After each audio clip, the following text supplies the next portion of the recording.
Viejo inútil con pensión. Esas 4 palabras se me clavaron en el pecho como puñal oxidado mientras masticaba el mole poblano que mi nuera, Karina, había preparado para el almuerzo dominical. Las dijo así, entre risitas ahogadas, mientras mi hijo Miguel la miraba, como si hubiera contado el chiste más gracioso del mundo. Nadie me defendió. Ni uno solo de los 8 adultos sentados en esa mesa que yo había comprado con mis propias manos callosas. Me quedé ahí, con el tenedor a medio camino hacia la boca, sintiendo cómo se me enfriaba la comida que había estado elogiando apenas segundos antes. Está delicioso, mija, le había dicho a Karina, tratando de hacer conversación como siempre hacía los domingos, y ella, con esa sonrisa que ahora entiendo era de burla, me había contestado: gracias, don Esteban, aunque sea para alimentar a un viejo inútil con pensión. A las carcajadas brotaron de inmediato. Mi nuera Patricia, esposa de mi hijo Roberto, casi se ahoga con el agua de Jamaica. Mis 2 hijos se miraron entre ellos con esa complicidad que me heló la sangre. Hasta mis nietos adolescentes bajaron la vista hacia sus platos, incómodos, pero sin decir palabra. El silencio que siguió fue peor que el insulto mismo. Se me hizo un nudo en la garganta del tamaño de una pelota de béisbol. Pero sonreí, como sonríen los hombres de 72 años, cuando no les queda más remedio que tragar veneno y fingir que sabe a miel. Está muy bueno el mole, mija, repetí, masticando despacio ese bocado, que ahora me sabía a tierra en Karina.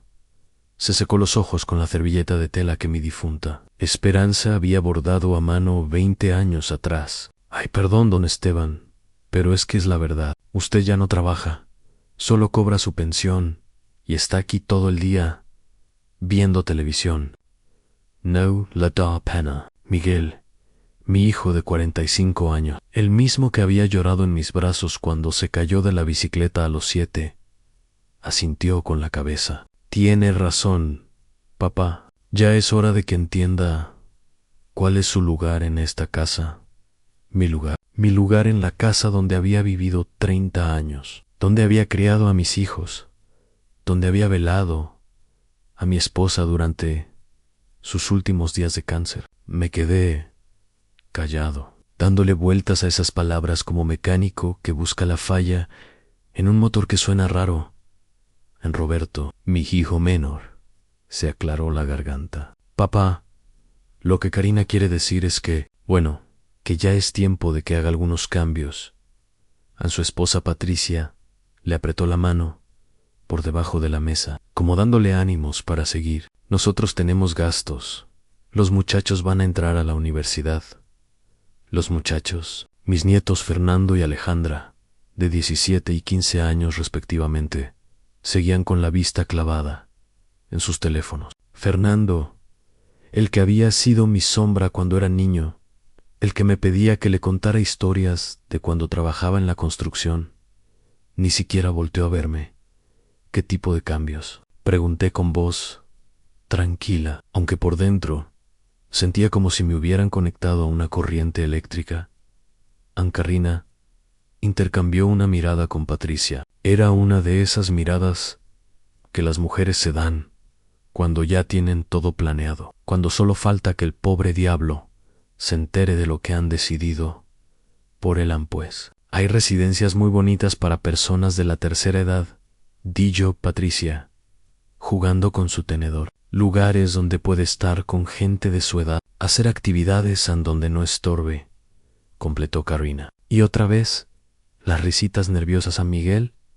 Se sirvió más frijoles refritos, como si estuviéramos hablando del clima. Es lo mejor para todos, papá. Usted estará mejor cuidado y nosotros podremos reorganizar las cosas aquí, reorganizar las cosas en mi propia casa, la casa donde había cambiado pañales, donde había enseñado a caminar a estos mismos hombres que ahora me querían fuera, la casa cuyas paredes conocían cada lágrima que derramé cuando Esperanza ya no pudo levantarse de la cama. ¿Y si no quiero irme?, pregunté, sintiendo cómo se me secaba la boca El silencio que siguió fue tan espeso que se podía cortar con cuchillo. Karina dejó los cubiertos en el plato con más ruido del necesario. Don Esteban, usted ya no es el dueño de esta casa. Esos tiempos ya pasaron.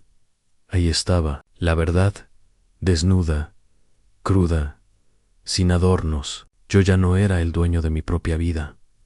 Según ellos, era solo un estorbo con pensión que ocupaba espacio en su casa. Me levanté de la mesa sin terminar de comer. Nadie me detuvo. Nadie preguntó si me sentía mal. Solo escuché cómo, apenas salí del comedor, se reanudó la conversación animada, como si mi presencia hubiera sido lo único que les impedía disfrutar realmente del almuerzo. Caminé hacia mi recámara, con paso lento pero firme. Tenía algo que hacer, algo que había estado posponiendo durante meses, algo que cambiaría todo para siempre, aunque ellos aún no lo supieran.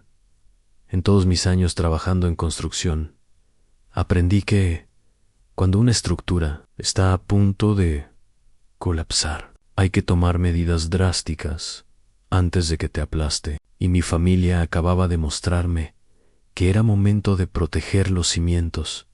Esa noche no pude dormir. Me quedé despierto hasta las 4 de la mañana, escuchando los ronquidos de Miguel desde el cuarto de al lado y los murmullos ahogados de Karina hablando por teléfono con alguien. Ya le dijimos, la oí, susurro. Sí, se lo tomó bien. No va a dar problemas.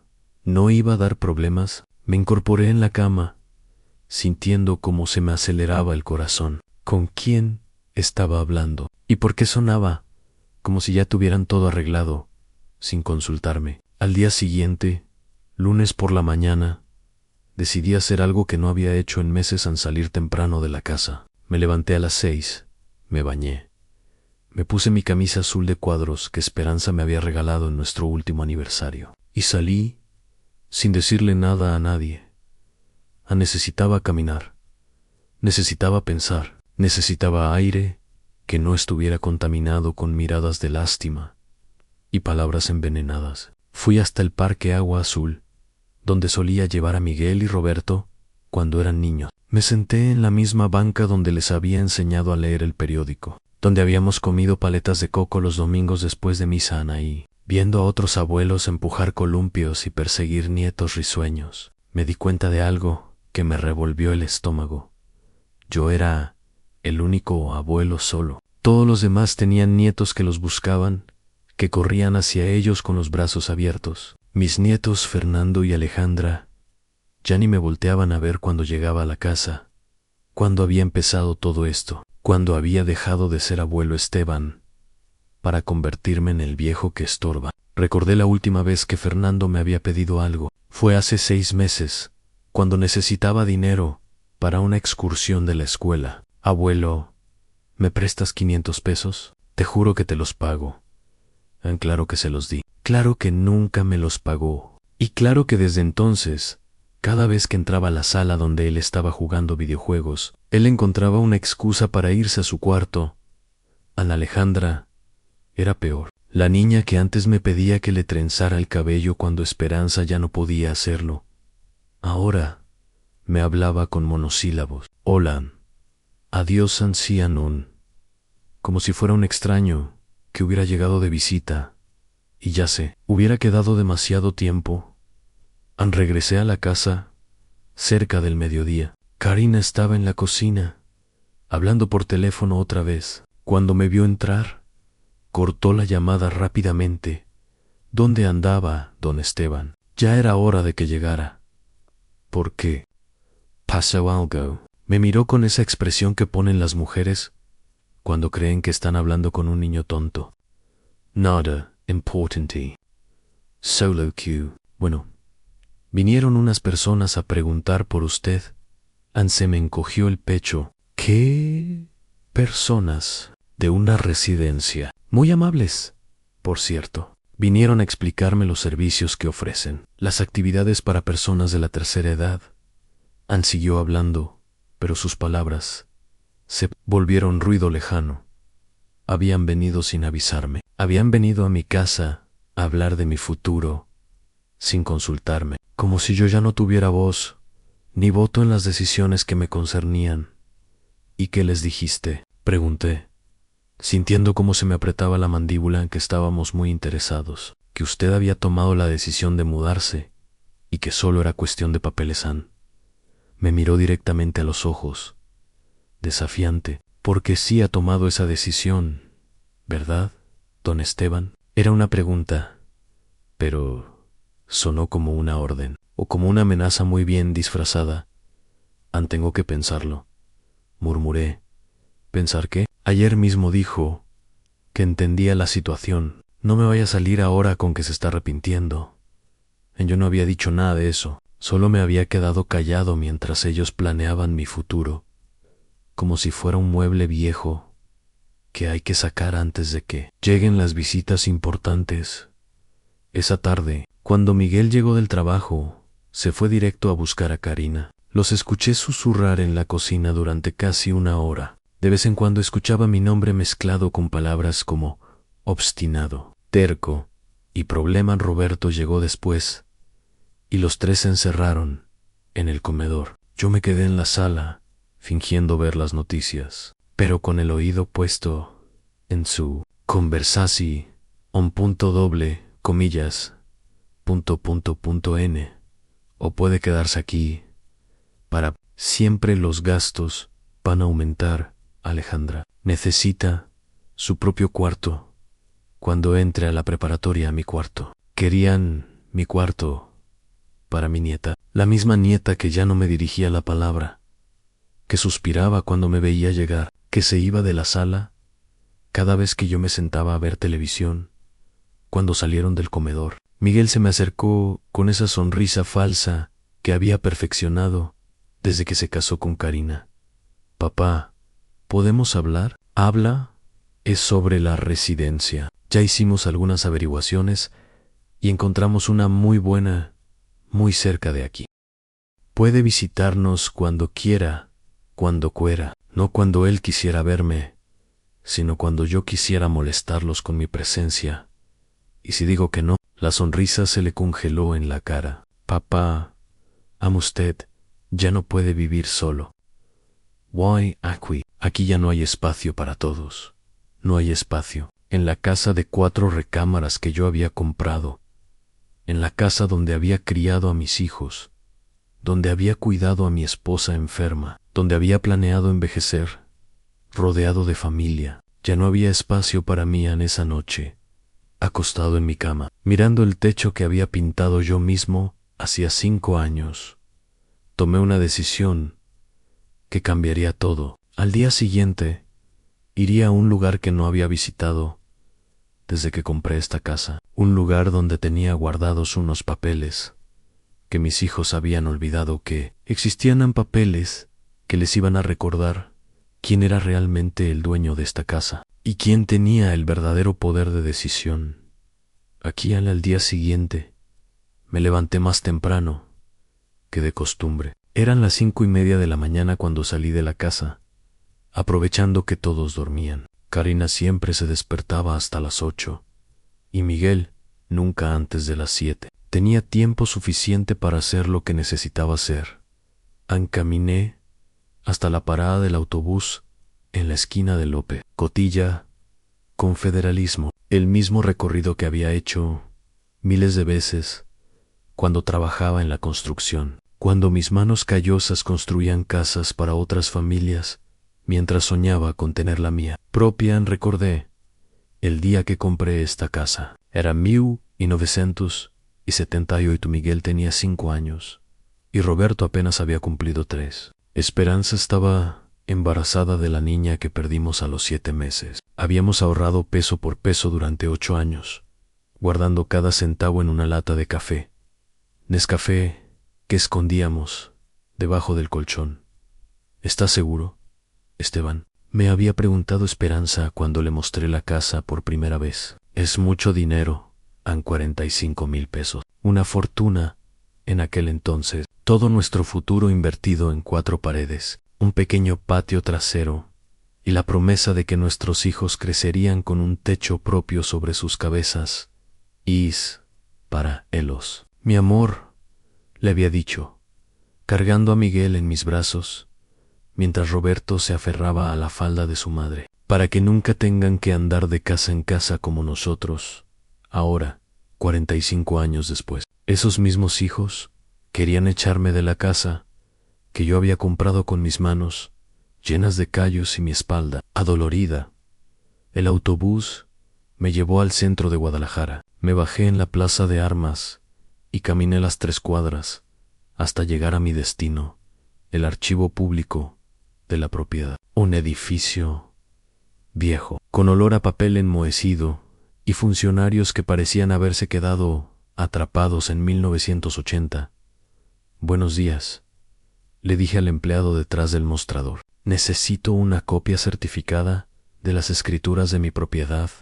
El hombre, de unos 50 años y bigote gris, me miró por encima de sus anteojos. ¿Tiene los datos de la propiedad? Le di la dirección, mi direction, la dirección de la casa que había comprado en 1978 y que, según las escrituras que me entregó media hora después, seguía estando registrada únicamente a mi nombre, Ana Esteban Hernández Morales.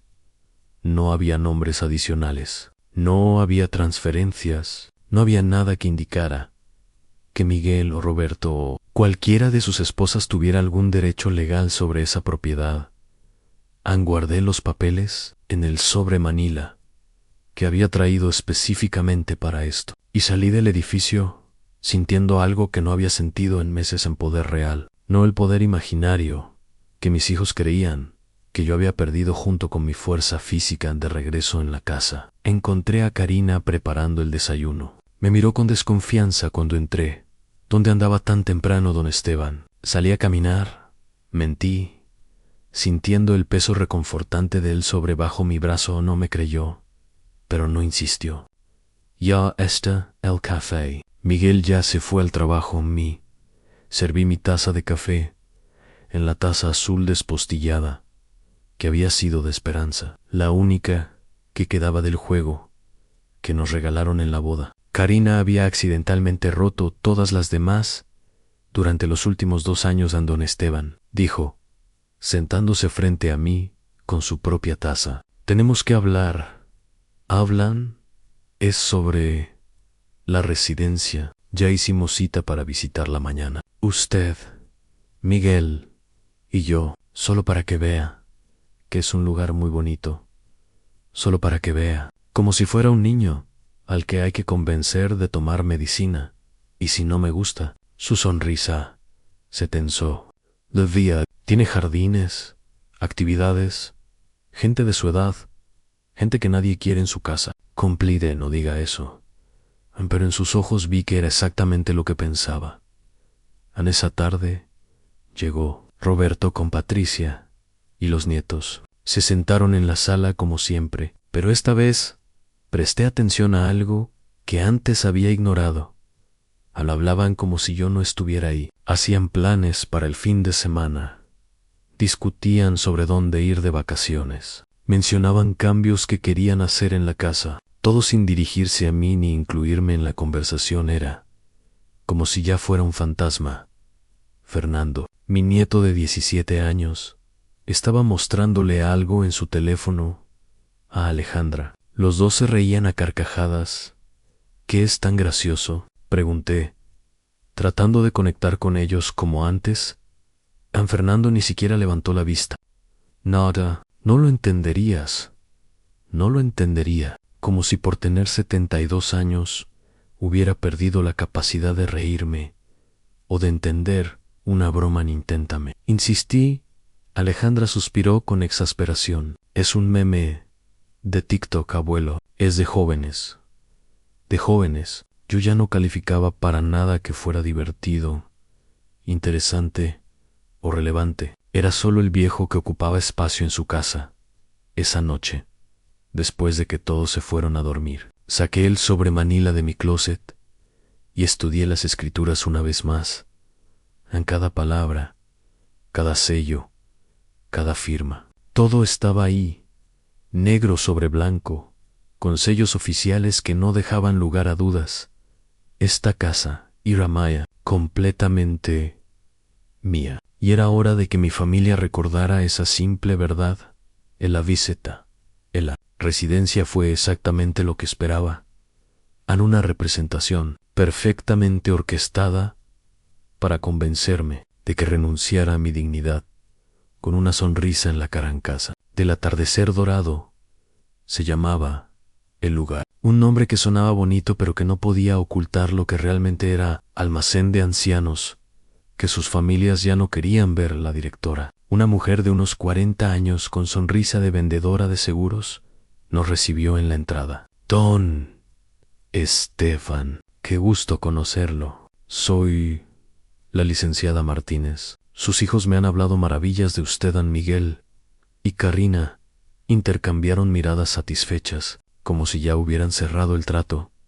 Nos llevó por un recorrido que parecía diseñado para impresionar a los familiares, no a los futuros residentes. Aquí tenemos el salón de actividades, decía, señalando un cuarto lleno de mesas, donde varias personas mayores jugaban lotería con expresiones vacías. Los martes tenemos bingo, los jueves baile de salón, baile de salón, como si a los 72 años uno tuviera ganas de bailar con desconocidos, mientras sus propios hijos celebraban haberse librado del estorbo. ¿Y las habitaciones?, preguntó Karina con interés genuino. Sí, vamos a ver las habitaciones. Nos llevó por un pasillo largo que olía a desinfectante y comida recalentada. Las puertas estaban cerradas, pero por algunas se escuchaban televisiones a volumen alto y toses constantes. Esta sería su habitación. Don Esteban abrió una puerta que daba a un cuarto diminuto, con una cama individual, un buró, una silla y una ventana que daba al estacionamiento. ¿Puedo traer mis muebles?, pregunté.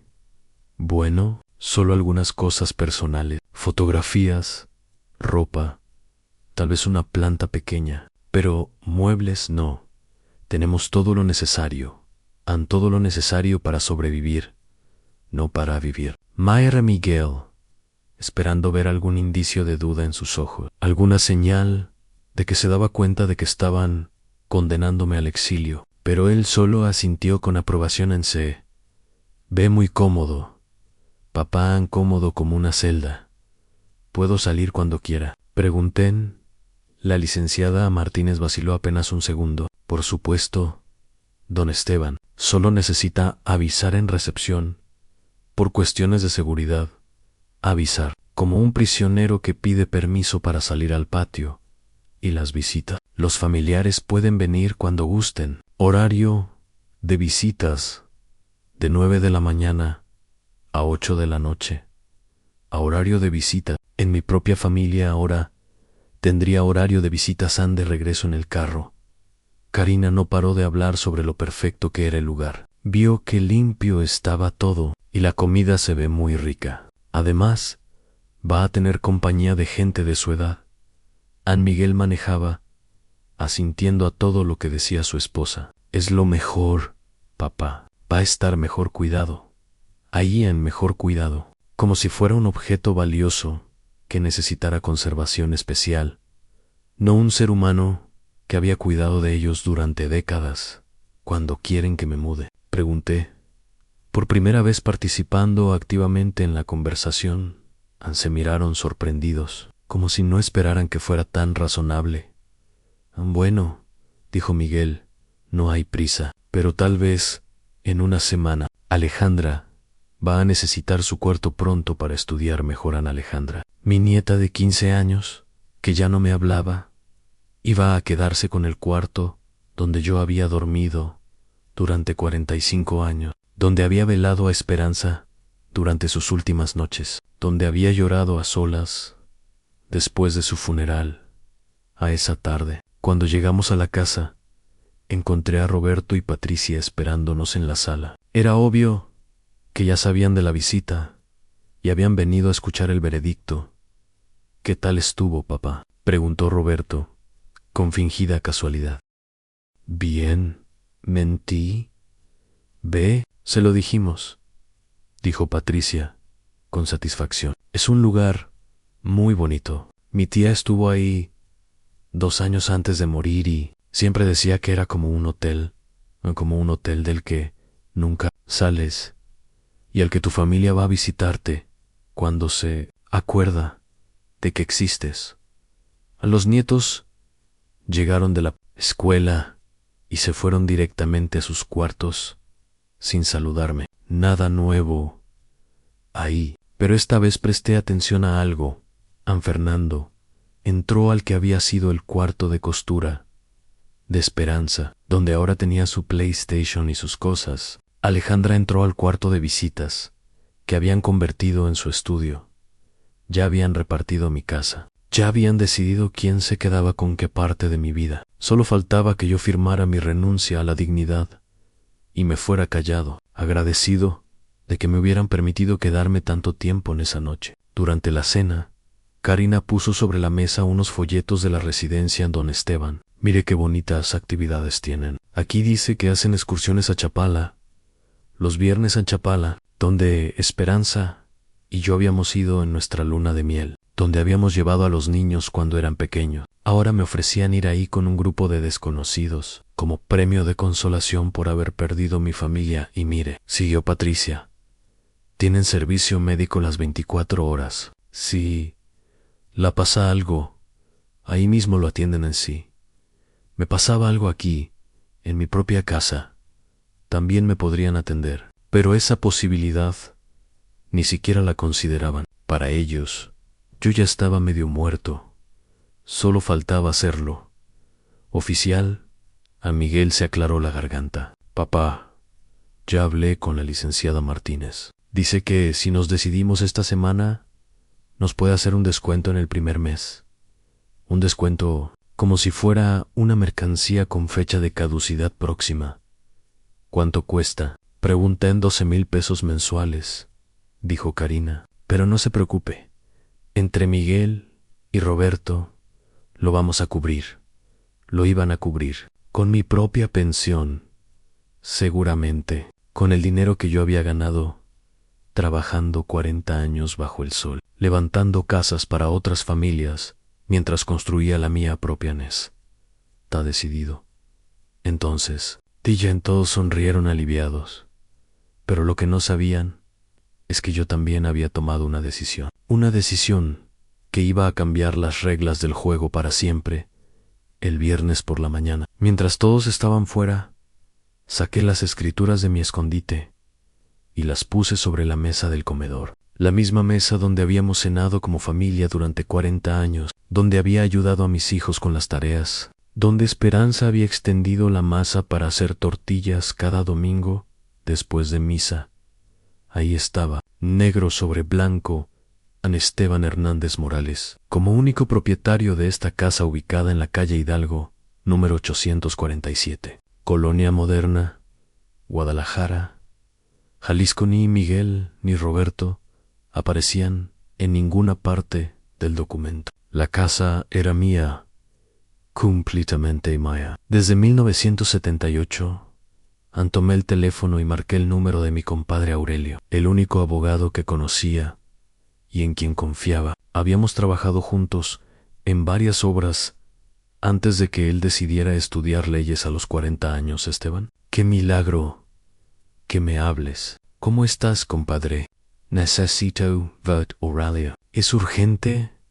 ¿Pasó algo grave? Sí, le dije, mirando los folletos de la residencia que Karina había dejado regados sobre la mesa. Algo muy grave. Nos vimos esa misma tarde en su oficina, un lugar pequeño, pero digno, cerca del centro. Le conté todo, a los insultos, el desprecio, los planes de echarme de mi propia casa, la visita a la residencia. Aurelio me escuchó sin interrumpir, moviendo la cabeza con disgusto. Compadre, me dijo cuando terminé, eso que me cuentas es una canallada, pero legalmente, la casa es tuya. Nadie te puede obligar a irte, aunque sean mis hijos, aunque sean el Papa de Roma en tu casa.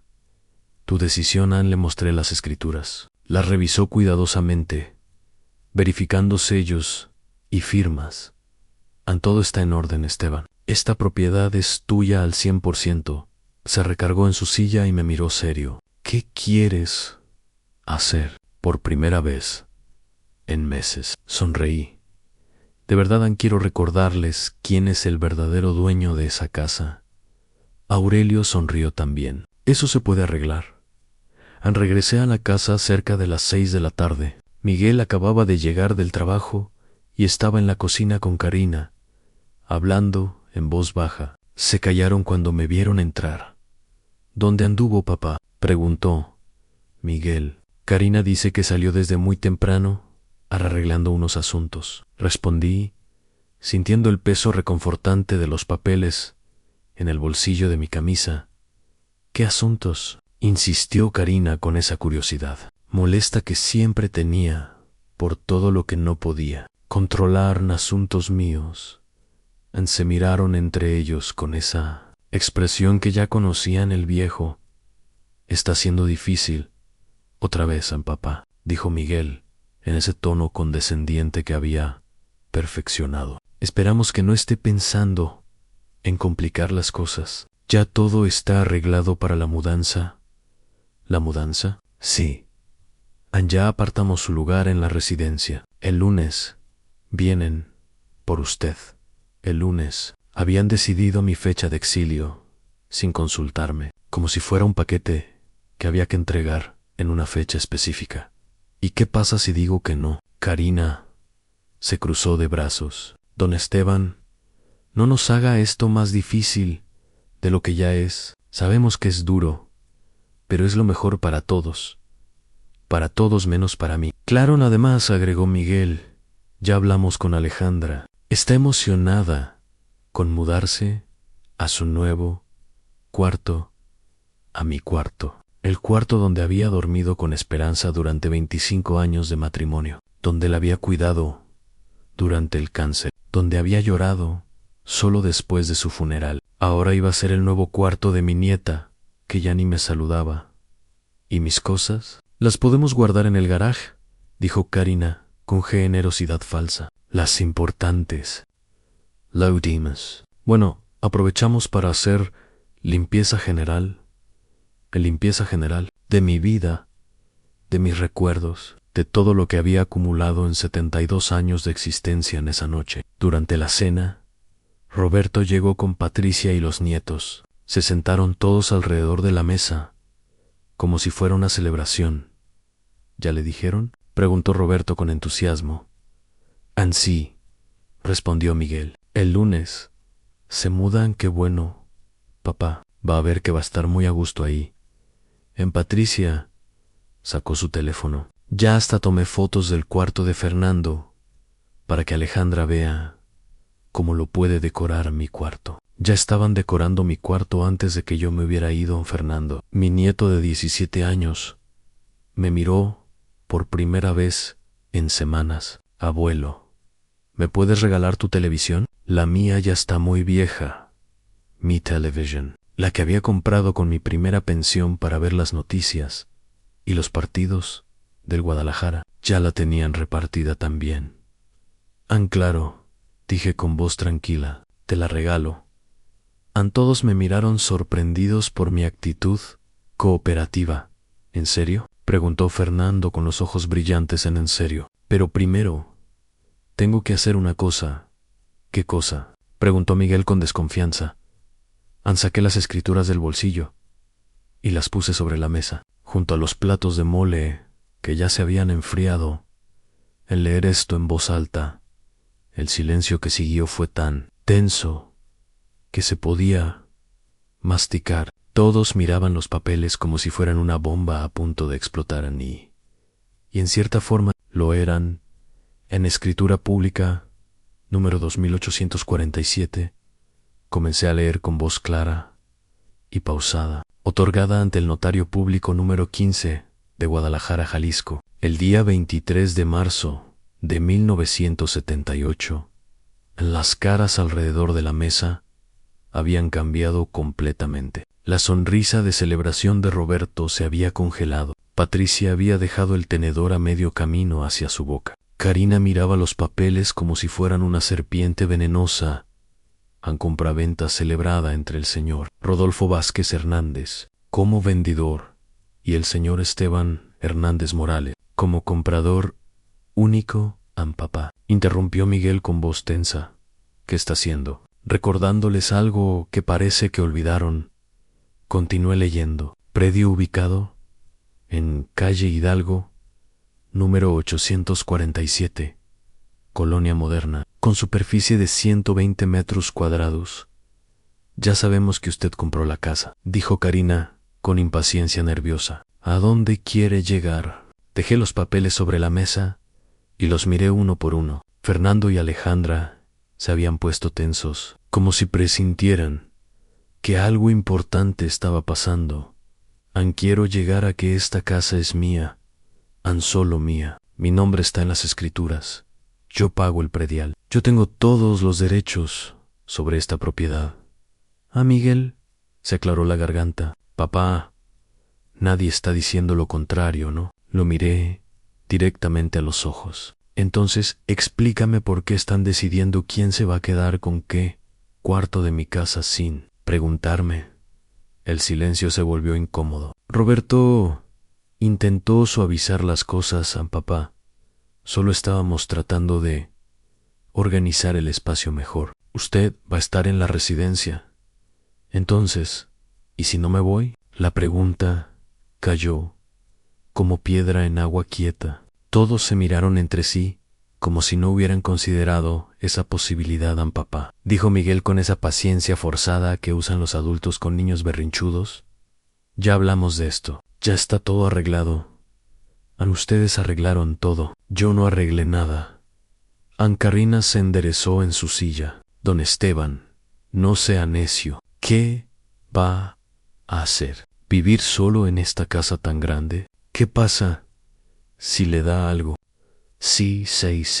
Si necesita ayuda. ¿Cómo la ayuda que me han dado hasta ahora? Pregunté con calma. Patricia intentó mediar. Suegro, entendemos que es difícil, pero piense en lo práctico. Estoy pensando en lo práctico. La interrumpí. Y lo práctico es que esta es mi casa, y yo decido quién vive en ella. Fernando, que había estado callado, de repente habló.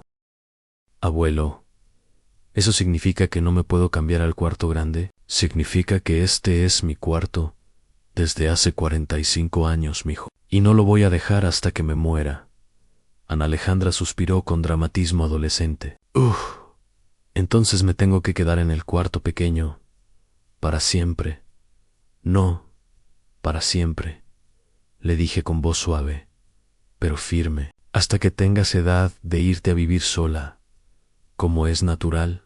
Miguel golpeó la mesa con la palma de la mano. Papa, basta, no puede hacer esto. Nosotros vivimos aquí también. Tenemos derechos. ¿Qué derechos? Pregunté, tocando las escrituras con el dedo. Muéstrame en qué papel dice que ustedes tienen derechos sobre mi propiedad. Karina se puso de pie. Esto es increíble, después de todo lo que hemos hecho por usted, cuidándolo, cocinándole, lavándole la ropa. Nadie les pidió que lo hicieran. Respondí, ustedes vinieron a vivir a mi casa porque no tenían dónde más ir. Cuando Miguel perdió su trabajo hace 3 años, la verdad cayó como balde de agua fría. Miguel había perdido su empleo de supervisor en la maquiladora en 2020 y se habían venido a vivir conmigo temporalmente. Se había vuelto permanentemente y de huéspedes habían pasado a ser los dueños que decidían mi destino. Eso fue diferente, murmuró Miguel. Era una situación temporal, como mi vejez. Precant. ¿También es temporal? Roberto trató de calmar los ánimos. Papá, creo que todos estamos diciendo cosas de más. ¿Por qué no hablamos esto con calma mañana? No hay nada que hablar mañana, dije levantándome de la mesa. Ya todo está claro. Esta es mi casa. Yo vivo aquí. Ustedes son bienvenidos, mientras respeten eso. El que no esté de acuerdo puede buscar otro lugar donde vivir. Guardé las escrituras y me dirigí hacia mi cuarto. Antes de salir del comedor, me volví hacia ellos y cancelen la cita de la residencia. No voy a ir a ningún lado. Los dejé ahí, sentados en silencio, procesando que el viejo inútil acababa de recordarles quién mandaba realmente en esa casa. Por primera vez en meses, me fui a dormir sintiendo que había recuperado algo que creía perdido para siempre. Mi dignidad, a los siguientes 3 días, fueron los más tensos que había vivido en mi propia casa desde el funeral de Esperanza. Karina no me dirigía la palabra directamente. Cuando necesitaba algo, le decía a Miguel: dile a tu papá que Anko, si yo fuera invisible. Miguel me hablaba con esa cortesía fría que usan los empleados de banco cuando te van a negar un préstamo en Roberto. Intentaba ser de mediador cada vez que venía de visita, pero sus esfuerzos solo empeoraban las cosas. Papá, entienda la situación de Miguel. Chinga, ¿responsabilidades? Como si yo nunca hubiera tenido gastos ni responsabilidades cuando los crié a ellos dos el martes por la mañana. Mientras desayunaba solo en la cocina, escuché a Karina hablando por teléfono en voz baja desde la sala.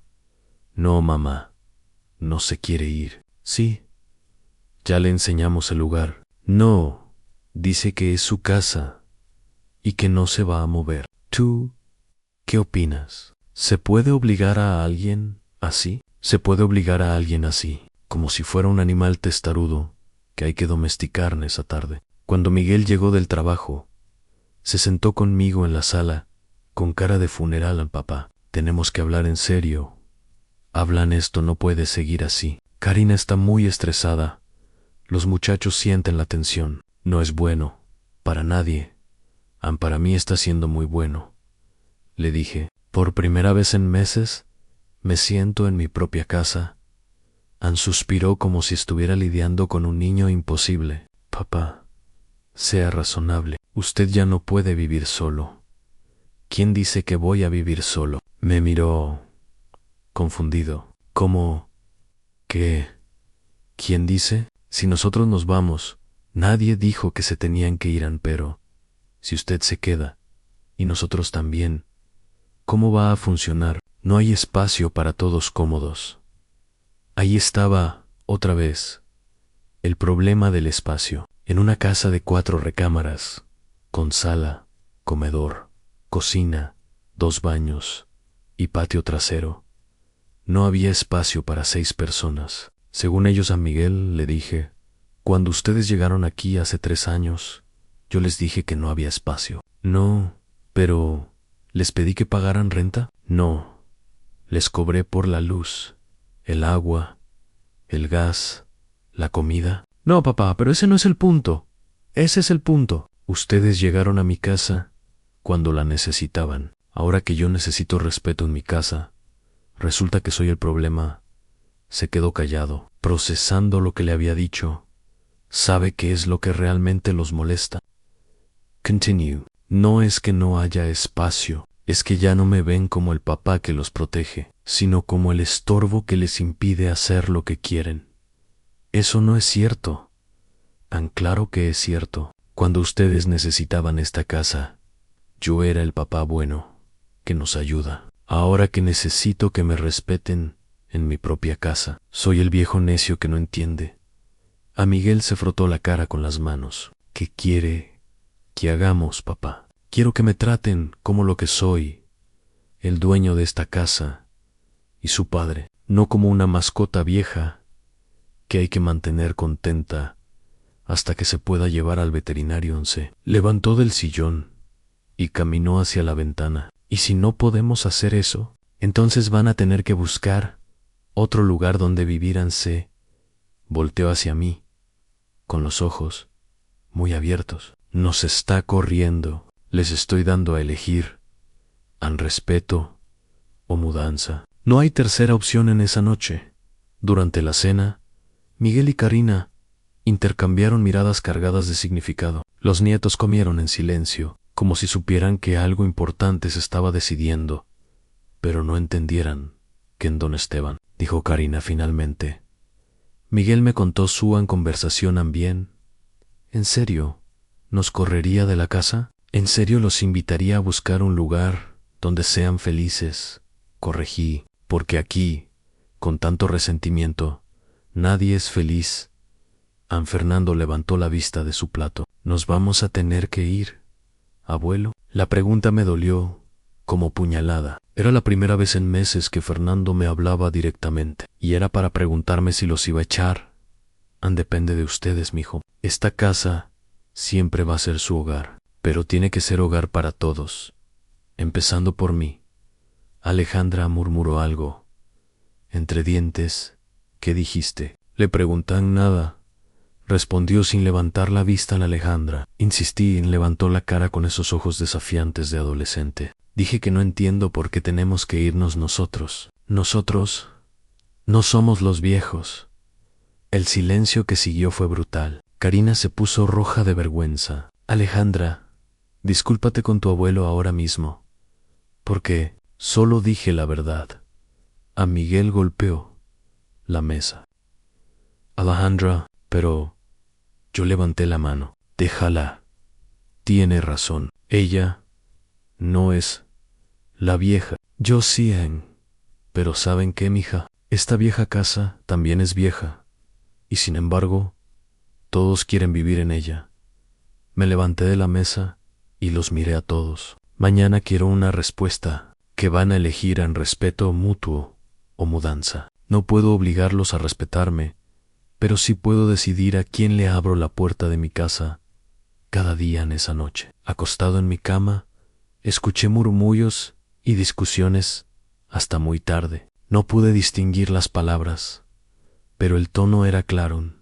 Estaban decidiendo mi futuro otra vez. Solo que esta vez, yo también tenía voto. En el miércoles por la mañana, desperté con una sensación extraña en el pecho. No era dolor, no era tristeza. Era algo que no había sentido en mucho tiempo, en expectación, como cuando eras niño la noche antes de Navidad y no sabías si ibas a recibir lo que habías pedido o una decepción envuelta en papel de regalo. Me levanté temprano, como siempre, pero esta vez me tomé mi tiempo para arreglarme. Me puse la camisa blanca que guardaba para ocasiones especiales, me peiné con cuidado y hasta me eché un poco de la loción que Esperanza me había regalado en nuestro último aniversario y que había estado guardando sin razón aparente.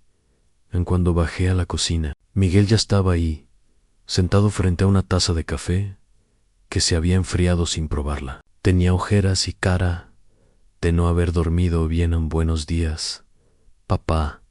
Buenos días. Micho, me serví mi café en mi taza azul despostillada y me senté frente a él. El silencio se extendió entre nosotros, como una cuerda tensa que cualquiera de los dos podía romper. Hablamos toda la noche. Dijo finalmente, me imagino, está muy enojada, está muy enojada. También me imagino, Jo, se frotó los ojos con el dorso de la mano, igual que hacía cuando era niño y había llorado a un papá. ¿En serio nos correría? La pregunta me partió el alma, pero mantuve la voz firme. Miguel, yo nunca he corrido a nadie de esta casa, pero tampoco voy a permitir que me corran a mí. Usted es nuestro papá. Exacto. Soy su papá, no su estorbo, y esta es mi casa, no su prisión. Karina entró a la cocina en ese momento, con la cara hinchada de haber llorado, y una expresión que podría cortar cristal. Don Esteban, dijo sin ningún preámbulo, Miguel me dice que tengo que disculparme con usted. Miguel no te tiene que decir nada. Las disculpas que no salen del corazón no valen nada. Entonces, ¿qué quiere? Que me arrodille, que le bese los pies. Miguel se tensó. Karina, no. La interrumpí con calma. No quiero que te arrodilles. Solo quiero que entiendas algo muy simple.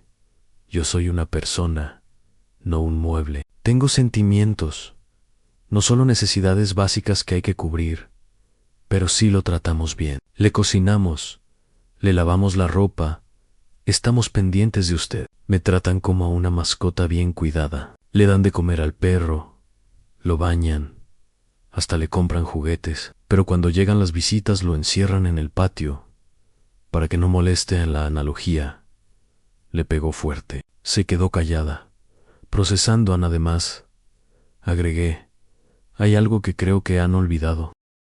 Algo importante. Saqué una carpeta que había preparado la noche anterior y la puse sobre la mesa de la cocina. Los dos la miraron con desconfianza. ¿Qué es eso?, preguntó Miguel. En la historia financiera de esta casa.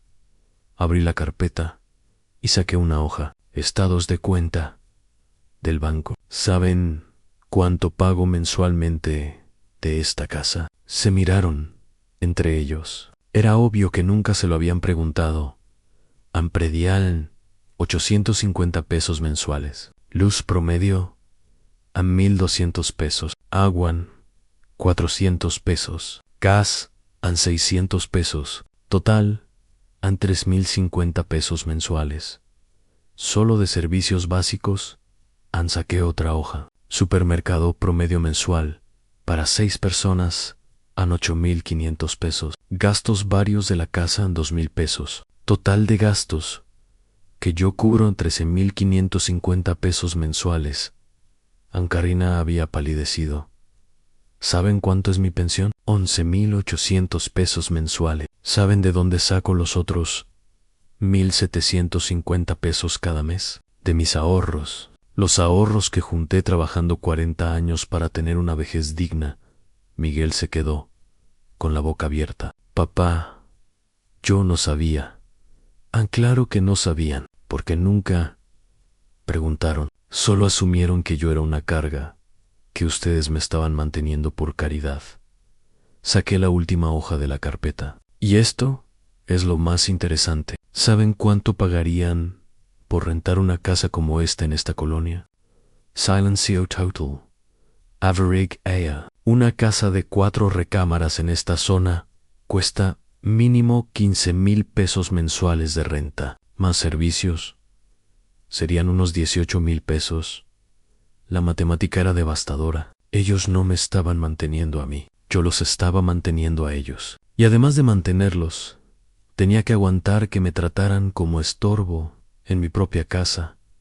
Entonces, dije cerrando la carpeta, recapitulemos, yo pago la casa, yo pago los servicios, yo pago la comida. Y además de eso, ustedes quieren que me vaya a una residencia que cuesta 12,000 pesos mensuales para que puedan quedarse con la casa gratis. Karina se había puesto a llorar, pero ya no eran lágrimas de enojo, sino de vergüenza. Miguel se levantó de la silla y caminó hacia mí. Por un momento pensé que me iba a abrazar, como cuando era niño y había hecho algo malo. Papá, dijo con voz quebrada, perdóneme, no sabía que usted pagaba todo. No se trata del dinero, Miguel, se trata del respeto. Ustedes me veían como una carga, porque querían verme así. Nunca se molestaron en preguntar cuál era la realidad. Karina se secó los ojos con una servilleta de papel. Don Esteban, yo no sabía. Ahora, ya saben, dije con firmeza. Y ahora tienen que decidir. ¿Quieren quedarse aquí como familia que se respeta mutuamente? ¿O prefieren irse a buscar un lugar donde puedan ser los dueños de verdad? La pelota estaba en su cancha. Por primera vez en meses, yo tenía el control de la situación. La conversación familiar que siguió esa tarde fue diferente a cualquier otra que hubiéramos tenido en años. Por primera vez, yo no era el que tenía que justificar mi existencia. Eran ellos los que tenían que explicar cómo habían llegado a verme como un estorbo en mi propia casa.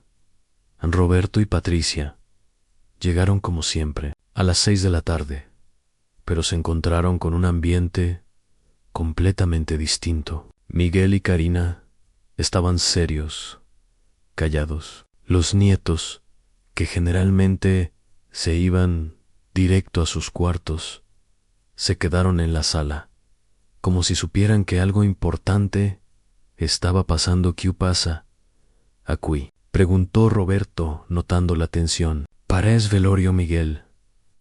Le explicó todo en los números, las cuentas, la realidad financiera que habían ignorado durante 3 años. Mientras hablaba, vi cómo la cara de Roberto cambiaba gradualmente, pasando de la confusión a la comprensión y finalmente a la vergüenza en espera. Lo interrumpió Patricia. ¿Estás diciendo que don Esteban paga todo? ¿Absolutamente todo? Todo, confirmó Miguel con voz apagada. Roberto se hundió en el sillón, como si le hubieran sacado el aire. Papá, yo pensé que nosotros lo estábamos ayudando a usted y yo. Pensé que ustedes eran mis hijos, no mis inquilinos, respondí. Pero parece que todos pensamos mal. Fernando, mi nieto de 17 años, habló por primera vez en meses, dirigiéndose directamente a mi abuelo. ¿Eso significa que nosotros somos los mantenidos? La pregunta fue como balde de agua fría para todos. Karina se sonrojó hasta las orejas a Fernando. No digas eso, le dijo su madre pero es la verdad. No, si el abuelo paga todo y nosotros no pagamos nada, entonces nosotros somos los mantenidos, no el an de la boca de los niños. Mi nieto de 17 años había entendido en 5 minutos lo que los adultos habían estado negando durante 3 años. Alejandra, mi nieta de 15 años, se veía incómoda. Entonces, ¿por eso querían que se fuera el abuelo? ¿Para quedarse con la casa gratis? Alejandra, la regañó Patricia. No es tan simple. Si es tan simple, dije con calma, es exactamente así. De simple. En el silencio que siguió fue pesado, lleno de verdades que habían estado enterradas bajo capas de justificaciones y autoengaños. En Karina fue la primera en romperlo. Don Esteban, yo, no sé qué decir. No tienes que decir nada, solo tienes que decidir. A Miguel se aclaró la garganta. Papá, si nos quedamos, ¿cómo va a ser? ¿Cómo vamos a arreglar esto? ¿Van a arreglar esto tratándome como lo que soy, el dueño de esta casa y el papá de esta familia, no como el abuelo que hay que tolerar hasta que se pueda desechar? Roberto asintió lentamente. Tiene razón, papá. Nos portamos como unos ingratos, completó Fernando. Eso nos portamos. Alejandra se levantó de su lugar y caminó hacia donde yo estaba sentado. Se paró frente a mí, con los ojos llenos de lágrimas. Abuelo, perdóneme, yo no sabía que usted pagaba todo. Pensé que usted ya no servía para nada. Sus palabras me dolieron, pero también me aliviaron. Por primera vez, alguien estaba siendo completamente honesto sobre lo que habían pensado de mí. ¿Y ahora qué piensas, mija? Ahora pienso que soy una idiota y que usted es la persona más importante de esta casa. La abracé, sintiendo cómo se me llenaban los ojos de lágrimas que había estado guardando durante meses. No eres idiota, mi niña, solo estabas confundida. Todos estaban confundidos. Fernando se acercó también. Abuelo, yo también le pido perdón. Usted siempre fue bueno conmigo, y yo lo traté como si fuera invisible. Los perdono a todos, dije, sintiendo cómo se me aliviaba el pecho, por primera vez en mucho tiempo. Pero perdonar no significa olvidar. Si se van a quedar aquí, van a tener que demostrar que las cosas cambiaron de verdad. Miguel se puso de pie. ¿Cómo, papá? Díganos, ¿cómo podemos arreglar esto? Primero, van a empezar a pagar su parte de los gastos de la casa. No todo, pero sí una parte justa. Karina asintió inmediatamente. Sí, claro, es lo justo. Segundo, van a tratarme como miembro de esta familia, no como huésped, que está de más. Eso significa incluirme en las decisiones que afectan la casa, preguntarme mi opinión, contarme sus planes. Sí, papá, dijo Roberto, debimos haberlo hecho siempre. Tercero, van a recordar que esta es mi casa. Ustedes son bienvenidos, pero bajo mis reglas, y mi regla principal es el respeto. Mutuam Patricia se secó los ojos. Suegro, tiene usted toda la razón. Nos portamos horrible con usted. Y cuarto, agregué, mirando especialmente a los nietos, esta casa va a volver a ser un hogar, de verdad, donde todos importamos, donde todos tenemos voz, donde nadie es invisible. Fernando sonrió por primera vez en meses. ¿Eso significa que va a volver a contarnos historias como antes? Si quieren escucharlas, sí queremos, dijo Alejandra. Yo extrañaba sus historias, abuelo. Solo que pensé que a usted ya no le interesaba contarlas. Siempre me ha interesado, mija. Solo que ustedes parecían muy ocupados para escuchar esa noche. Cenamos juntos por primera vez en meses, no como una obligación, sino como una familia. Hablamos, nos reímos. Los nietos me contaron de la escuela. Miguel me preguntó mi opinión sobre un problema que tenía en el trabajo. Era como si hubiéramos despertado de una pesadilla que habíamos estado viviendo con los ojos abiertos en 6 meses después. Mientras escribo esta historia, sentado en mi silla favorita de la sala, puedo decir que las cosas cambiaron de verdad. Aunque no fue fácil y no fue perfecto. A Miguel y Karina ahora pagan 6,000 pesos mensuales para gastos de la casa. No es todo, pero es suficiente para que yo no tenga que tocar mis ahorros cada mes. Más importante que el dinero es que ahora me consultan antes de tomar decisiones que afectan la casa. Papá, ¿qué opinas si pintamos la fachada? ¿Le parece bien si invitamos a los compadres el domingo? Pequeños gestos que me devolvieron mi lugar en la familia en Roberto y Patricia vienen más seguido. Y cuando llegan, ya no hablan como si yo fuera parte del mobiliario. Patricia, que antes apenas me saludaba, ahora me pregunta por mi salud, por mis amigos, por cómo me siento. No es la misma confianza que tenía con Esperanza, pero es respeto genuino en Fernando.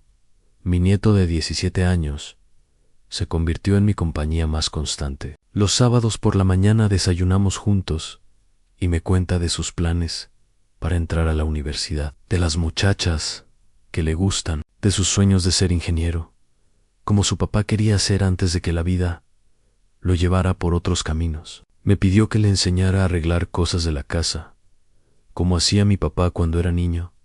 Me dijo en Alejandra, tardó más en acercarse, pero cuando lo hizo, fue con el corazón abierto. Una tarde llegó llorando de la escuela, porque unas compañeras se habían burlado de ella, y en lugar de encerrarse en su cuarto, como hacía antes, se sentó conmigo en la sala y me platicó todo. ¿Sabe qué, abuelo? Usted da mejores consejos que Google, me dijo después.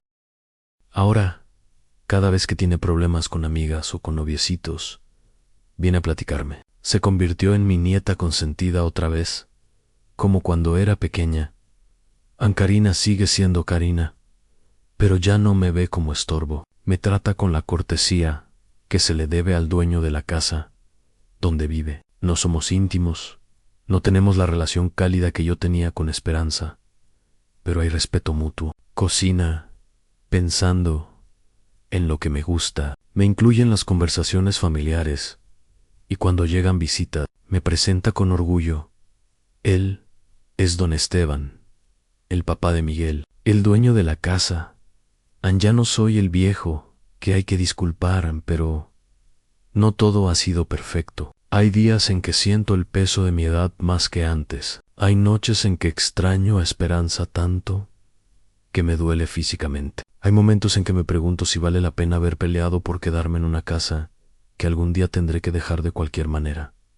Pero luego llega Fernando con sus dudas de adolescente, o Alejandra con sus dramas de quinceañera, o Miguel me pide consejo para algún problema del trabajo, y entiendo que valió la pena. No solo por ellos, sino por mí mismo. En todos estos años he aprendido que un hombre puede perder muchas cosas: a la fuerza, la memoria, la salud, hasta el amor. Pero hay algo que no puede perder nunca en el respeto por sí mismo. Cuando uno permite que lo traten como desechable, se convierte en desechable. Cuando uno acepta ser invisible, desaparece. De verdad, yo estuve a punto de desaparecer en mi propia casa, de convertirme en el fantasma que camina por los pasilones de su propia vida, sin que nadie lo note. Pero decidí recordarles y recordarme a mí mismo que seguía vivo, que seguía siendo importante, que seguía siendo el padre y el dueño de esta casa. La dignidad no se regala, se defiende. Why a veces defenderla significa estar dispuesto a quedarse solo antes que aceptar ser tratado como menos de lo que uno vale. Ayer domingo, durante el almuerzo familiar, Fernando me preguntó: Ana, abuelo, ¿qué habría pasado si en verdad se hubiera ido a la residencia? Me quedé pensando un momento antes de responder. Habría pasado que ustedes habrían aprendido a vivir sin mí y yo habría aprendido a morir en vida. Pero habría pasado algo peor. Habrían perdido la oportunidad de conocer al abuelo que podía ser, y yo habría perdido la oportunidad de ser el padre que siempre quise ser. Ahora, todas las tardes después de la comida, me siento en esta silla de la sala y veo pasar la vida por la ventana los vecinos que van y vienen, los niños que juegan en la calle, las parejas jóvenes que caminan tomadas de la mano como esperanza, y yo lo hacíamos hace 50 años. Y cuando Fernando o Alejandra llegan de la escuela y me dicen: «Hola, abuelo, ¿cómo está?», sé que tomé la decisión correcta. No permití que me convirtieran en el viejo inútil con pensión que creían que era. Les recordé que era Esteban Hernández, el hombre que construyó esta casa con sus manos, que crió a una familia con amor, que merece respeto hasta el último día de su vida. Y si algún joven que esté pasando por algo similar lee esta historia, quiero decirle esto: nunca permitas que nadie, ni siquiera tu propia familia, te trate como si fueras menos de lo que vales. La edad no te quita tu dignidad solo si tú lo permites, porque al final del día, todos son bellísimos. Todos necesitaremos cuidado alguna vez, y todos esperaremos que nuestros hijos nos traten con el amor y el respeto que nos ganamos criándolos, y si no lo hacen, es nuestro deber recordarles quiénes somos y por qué merecemos mejor. ¿Te ha pasado algo similar con tu familia? ¿Crees que hice lo correcto al quedarme y defender mi lugar? Cuéntame tu opinión en los comentarios y no olvides decirme de qué ciudad me estás leyendo. Dale like si crees que la dignidad no tiene edad y suscríbete para más historias de familias que aprendieron a valorar a sus mayores antes de que fuera demasiado tarde.